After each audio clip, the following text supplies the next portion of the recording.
بسم اللہ الرحمن الرحیم۔ میں آج پاکستان کی پوری ریاست سے چیف جسٹس آف پاکستان اور chief justice of Lahore high court اور آئی جی پنجاب، وزیر اعظم پاکستان، تمام لوگوں سے مخاطب ہوں کہ ضلع چنیوٹ کے 9 بے گناہ اور معصوم بچے جو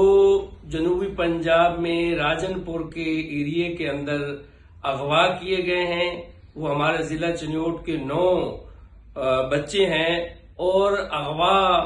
کرنے والے اغوا کاروں نے ان پر تشدد بھی کیا ہے، جو بھی ان کی آڈیو سامنے آئی ہے، اور 1 کروڑ روپے تاوان کا مطالبہ کیا ہے۔ تو میں یہ عرض کرتا ہوں کہ وہ غریب لوگ ہیں،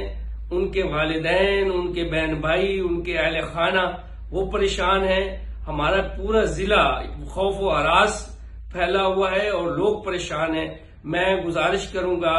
کہ چیف جسٹس آف پاکستان از خود نوٹس لیں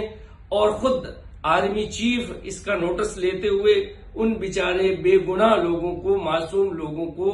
رہا کروانے کے لیے اپنی کاوشیں اور کوششیں کریں۔ بہت شکریہ۔